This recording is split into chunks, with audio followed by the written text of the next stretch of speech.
सुबह के 7 बजे थे। शहर का मुख्य बाजार अभी पूरी तरह खुला भी नहीं था। एक दुबला पतला बूढ़ा फटे हुए कुर्ते और घिसी हुई चप्पलों में हाथ में पुराना झोला लिए धीरे धीरे दुकानों के सामने रुकने लगा। लोग उसे बाबा कहकर जानते थे। वह भीख मांगने से पहले हर दुकान पर रखे अखबार को उठाता, उसके हर पन्ने को बहुत ध्यान से देखता और फिर चुपचाप वापस रख देता। ये सिलसिला महीनों से चल रहा था। लोग सोचते शायद बूढ़ा पढ़ा लिखा है इसलिए खबरें पढ़ता होगा, लेकिन उसकी आंखें खबरें नहीं पढ़ती थी, वह किसी चेहरे को ढूंढती थी। एक दिन मिठाई की दुकान के मालिक मोहन से रहा नहीं गया। उसने प्यार से पूछा, बाबा रोज अखबार में क्या देखते हो? बूढ़ा मुस्कुराया, लेकिन वह मुस्कान आंखों तक नहीं पहुंची। धीरे से बोला, अपनी तस्वीर ढूंढता हूँ बेटा। मोहन हंस पड़ा, आपकी तस्वीर आपने अखबार में छपवाई थी क्या? बूढ़े ने सिर झुका लिया, मैंने तो नहीं, लेकिन शायद मेरे बच्चों ने छपवाई हो मुझे ढूंढने के लिए। मोहन की हंसी एक पल में गायब हो गई। आप खो गए हैं क्या? बूढ़े ने गहरी सांस ली। नहीं बेटा, मैं खुद ही घर छोड़कर चला आया था, फिर वापस क्यों नहीं गए? कुछ देर तक बूढ़ा सड़क पर भागते लोगों को देखता रहा, फिर बोला, जिस दिन गुस्से में निकला था सोचा था शाम तक कोई लेने आ जाएगा, फिर सोचा कल आएंगे, फिर सोचा शायद अगले हफ्ते, फिर महीना निकल गया, फिर साल। उसकी आवाज़ कांपने लगी। अब 20 साल हो गए हैं। मोहन की आंखें भर आई। घर का पता याद है? हाँ, एक एक मोड़ याद है। तो चलिए ना। बूढ़े ने फीकी हंसी हंसी। डर लगता है बेटा, किस बात का? अगर वहाँ कोई मेरा इंतजार ही ना कर रहा हो तो? उस दिन मोहन देर तक कुछ बोल नहीं पाया।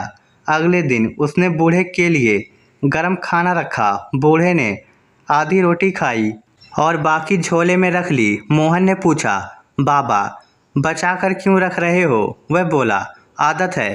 पहले घर में बच्चे मेरे हिस्से की रोटी खा लेते थे। मैं कहता था मुझे भूख नहीं है। अब भी पूरी रोटी खाई नहीं जाती। ये कहते कहते उसकी आंखों से आंसू गिर पड़े। धीरे धीरे मोहन और बूढ़े में अपनापन हो गया। एक दिन उसने हिम्मत करके पूछा, घर क्यों छोड़ा था? बूढ़ा बहुत देर तक चुप रहा, फिर बोला, पत्नी गुजर गई थी, दोनों बेटे जवान थे। एक दिन छोटी सी बात पर मैंने गुस्से में कह दिया कि अगर मेरी कोई इज्जत नहीं तो मैं चला जाता हूँ। उन्होंने रोका नहीं। बहू ने कहा था जाने दीजिए, 2 दिन में खुद लौट आएंगे। बस मैं भी अपने अहंकार में चला आया। फिर मैं इंतज़ार करता रहा और शायद वे भी करते रहें कि मैं लौटूंगा। दोनों तरफ जिद जीत गई, रिश्ता हार गया। उस रात मोहन सो नहीं पाया। उसने तय किया कि वह बाबा को उनके घर ले जाएगा। बहुत समझाने के बाद बूढ़ा तैयार हुआ। दोनों बस में बैठे। 4 घंटे बाद गांव पहुंचे। बूढ़े के कदम कांप रहे थे। जिस घर से कभी हंसी की आवाज़ आती थी वहां अब नया रंग रोगन था। लोहे का बड़ा गेट लगा था। दरवाजे पर नाम लिखा था, लेकिन वह नाम उसके बेटों का नहीं था। मोहन ने पड़ोसी से पूछा। उन्होंने बताया, अरे वह परिवार तो 15 साल पहले शहर चला गया। कोई पता है? एक बूढ़ी औरत बाहर आई। उसने बाबा को ध्यान से देखा, फिर अचानक रो पड़ी, रामनाथ भैया। बाबा की आंखें फैल गई।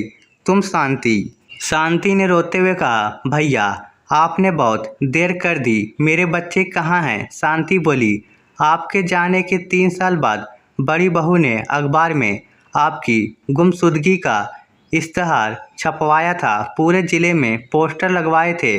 दोनों बेटे महीनों तक आपको ढूंढते रहे। बाबा के हाथ कांपने लगे। सच? हाँ भैया। फिर समय बीतता गया। बड़े बेटे की बीमारी से मौत हो गई। छोटा बेटा नौकरी के लिए शहर चला गया। फिर उसने भी ये घर बेच दिया। बाबा वहीं जमीन पर बैठ गए। उनकी आंखों में आंसू नहीं, मानो पूरा जीवन बह रहा था। वह बार बार एक ही बात दोहराते रहे, तो मेरी तस्वीर सच में छपी थी। मैं रोज गलत अखबार देखता रहा। वापसी में बाबा पूरे रास्ते चुप रहे। शहर पहुंचकर अगले दिन भी वो बाजार आए, लेकिन इस बार उन्होंने किसी दुकान का अखबार नहीं उठाया। मोहन ने पूछा, आज नहीं देखोगे। बाबा मुस्कुराए। अब क्या ढूंढूं बेटा। जिस खबर का इंतजार था वह 20 साल पहले छपकर भी मुझ तक नहीं पहुंची। कुछ दिन बाद लगातार बारिश हुई। 3 दिन तक बाबा दिखाई नहीं दिए। मोहन बेचैन हो गया। वह उन्हें ढूंढते ढूंढते मंदिर के पीछे पहुंचा। वहां बाबा उसी पुराने कंबल में शांत पड़े थे। चेहरे पर अजीब सी शांति थी। सीने से उन्होंने एक पुराना भीगा हुआ अखबार कसकर लगाया हुआ था। मोहन ने धीरे से वह अखबार खोला। वह 20 साल पुराना था। एक कोने में धुंधली सी तस्वीर छपी थी। नीचे लिखा था, यदि किसी को हमारे पिता श्री रामनाथ मिले तो कृपया इस पते पर सूचना दे। माँ अब इस दुनिया में नहीं है। घर आपके बिना घर नहीं रहा।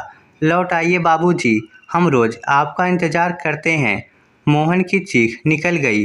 बारिश की बूंदें उस धुंधले इश्तेहार पर गिर रही थी।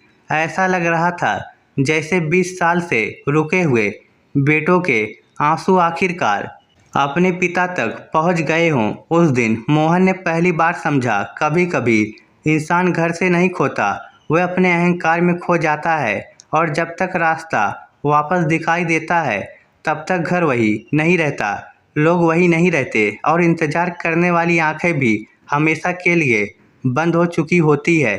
इस स्टोरी को लेकर आपकी क्या राय है? नीचे कमेंट करके हमें ज़रूर बताइएगा। धन्यवाद।